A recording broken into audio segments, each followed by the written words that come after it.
Hey guys, it's me, EODGamer here, and we're back with another banner review. We're going to be talking about our thoughts, and of course, I know a lot of you will be EOD, you don't need to tell us that this banner is super stacked.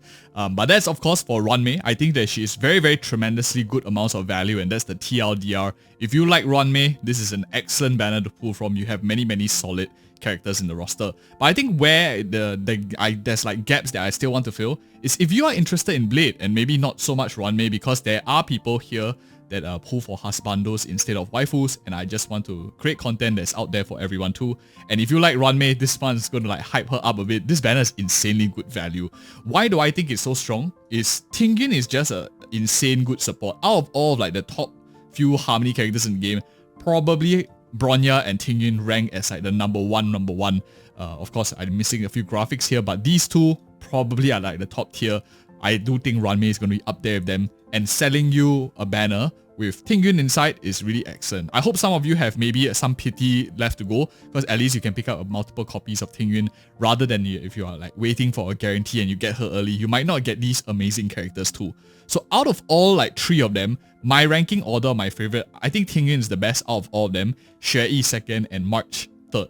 Now March, a lot of you might be thinking is like the worst of the bunch, because she's like a free character, she's ice, preservation. If I have Fu Xuan, for example, I have Luo Ca, Huo Lynx, who's like a free character in coming out 1.6. Why do I care about this unit at all?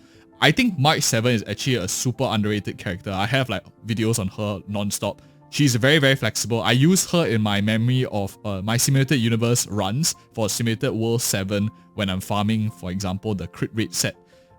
And Broken Kill. I just auto with her because of the amount of ice that she puts out in the Path of Remembrance. Super good.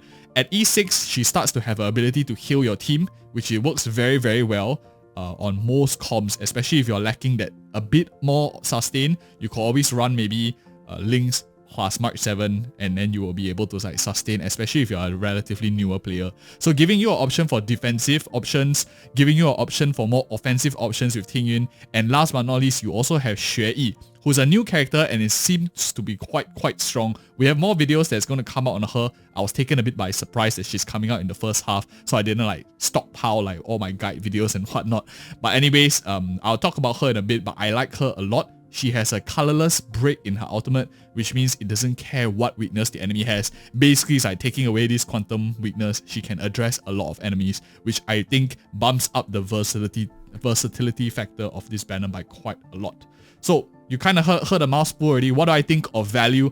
I think value for, if you're pulling for Ruan Mei, and here if you can see I have like ice here and wind here. The value for Ruan Mei, clearly I think this is an S tier banner.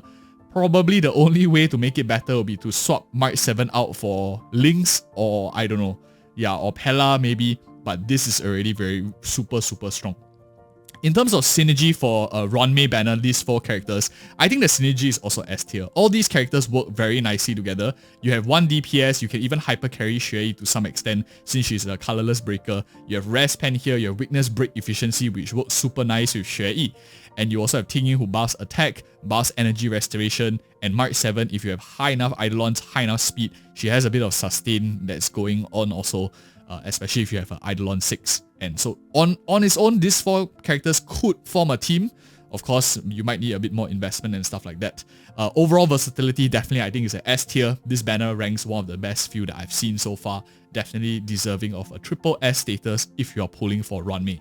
Now where the if ends, and any of you who don't care about Blade at all, at least just bear with me for a bit, and also let me know in your comments below how do you like this video format so far. I'm trying to give you like a hybrid of both, because I know not everyone talks about both the reruns. I know sometimes you might skip one and pull the other, so that's why I'm trying to like hybrid it up from now on, going to this format. So Blade, I think Blade's overall value might be a bit trickier to rate, because out of all of these four characters, he doesn't really have too much synergy between all of them. He much rather a healer to at least keep him alive. March 7 is okay, but Lynx definitely will work a lot better with him. So I wish this one was Lynx instead of, for example, March 7. Probably I will rate it higher for synergy if that was the case.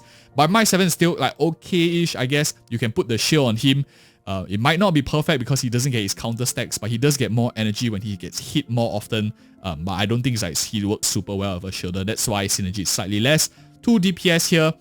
Granted, I think Sherry is a lot more single target with her ultimate breaking and stuff like that. A different role they fill, but I don't think this is as synergetic, just I put it as A. And Tingyun here, I think she's much rather used with other characters instead of Blade. Blade would much rather, for example, a character like Bronya, who gives him the action advance, pushing him up, that win same type will be really strong for him too.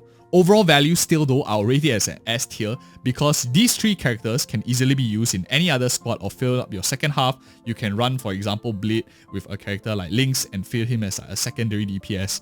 I think that Blade is still one of the strongest DPS in the game in terms of versatility. So easy to play around because he doesn't need skill points. He just needs health. He saps his life, just needs a bit more control, maintenance of his HP bar. But he's super chunky, having that 5-star stats as well. I think he's a solid character. Out of all of the husbandos, probably he's my top pick in terms of my favorite to play by any means. So that is for the 1.6 first half. This is my overall rating. If you're pulling for Ruan Mei, definitely it's a worthwhile bet. If you're pulling for Blade, I think it's very good also. But the synergy, you might not be able to just plug and play all of them all together. And that is for the first half. And of course, if you're wondering the next half, like Black Swan as well as Sparkle, we did a prediction video on the channel already. You guys can check it out if you're interested to know who do I think might actually come out if you are planning to like snipe future characters as well. But anyway, let's get on with version 1.6. This is the second half, which Doctor Ratio we all know is coming for free. So probably no one is going to pull for him unless you're an absolute whale and you want to get multiple copies of his Eidolons. I think the one I'm going to focus on here is Kafka, because for any of us who didn't manage to get Kafka or join late after version 1.2, this character is very, very popular. A lot of people like these characters. So let's first talk about the value for Kafka banner.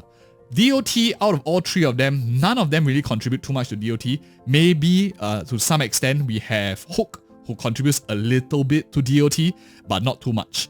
I think the people that pull for Kafka should, in order to be comfortable, maybe have pulled Gui Naifen previously already, or maybe already have a sample on their account. I think this is going to be a lot better. Of course, the most popular teams with Kafka is currently like either a sample plus S-star, or sample Gui Naifen or Gui Naifen S-star kind of combination. With her currently in the game, that usually is quite free to play friendly because a lot of them are 4 stars. So the 4-star cast actually matters a lot less for Kafka compared to other characters. In my opinion, like the value for this banner, if you're pulling for Kafka, is quite mediocre. I don't think most people will play Hook. She's still not a very meta character. Maybe one day she will be. But for now, really, if you're pulling this banner, it's likely for multiple copies of Eidolons of Natasha, or maybe you're looking to get Su Sang much better because she does scale quite well with Eidolons and is a relatively independent character to play. You can fit her into most team compositions. She doesn't need too much speed. She doesn't, because she has like self speed buff, she has self action advance, she has a lot of break, can be built break effect as well. Because of her number of hits that she does. So I think she's also a very solid independent character, Su Sang. In terms of synergy, definitely it's going to be an A tier. I don't think this is a very, very versatile banner in my opinion. You probably won't be able to play 4 of them together, but as I mentioned, doesn't mean the team synergy is bad. Natasha is still very good for a new player, especially since if you join after Kafka, or maybe just joined recently, you probably want a bit more Eidolons in your healer. In order to like pop off, be able to clear more content. Su Sang, if you're looking for a DPS, this is an excellent DPS banner, especially if you've been pulling like meta healers like Ho Ho, you skip like Argenti and all these kind of characters. Yeah, you put Fu Xuan. This is a good area to like top up your damage set. And we're going to do, of course, a Kafka guide coming up soon, which I think is still very, very strong and likely will get stronger with the arrival of Ruan Mei too. But we'll talk more about that in a little bit as well. And overall for Kafka, I think the versatility of this banner is like quite low. But don't let that stop you. I think if you like the character, you should still pull for it. Doesn't mean the banner is very bad because we don't know when the second rerun is coming out. And if Kafka is coming back maybe almost 6 months after she was first released, maybe the second time she's coming back is 1 year later or 2 years later. Because don't forget, we have a lot of banners to churn through in order to get back to her. So maybe the next time you see her is like in 2024, end of 2024. And I think if you really like this character, you might not want to wait that long anyway. So that is for the Kafka side. For Dr. Ratio, I'm just going to skim through it fast. I don't think most people are planning to pull him, but my opinion is the synergy is even worse than Kafka, because at least Kafka is able to play with these characters. You can still make do if you play her in some kind of like AoE damage dealing. You have a single target in Susang, maybe you have Natasha as the healer, and their last slot maybe a Estar or something. I could see it working, like in a single target AoE sustain as well as one harmony character. You could make it work, but for Dr. Ratio, I think it's very tricky. None of them have like follow-up buffing. None of them synergize very well because they are all single target in nature. He is also relatively mostly single target in nature. The only one that would synergize with him probably is Natasha. Unfortunately, this is not a Topaz and Nambi. If not, it would work a lot better. But yeah, same versatility, I think is still at A because it's how well the other cast moves elsewhere.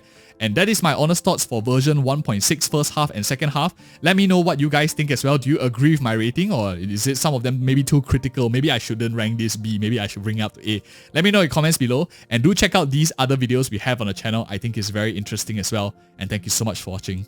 See you in the next video.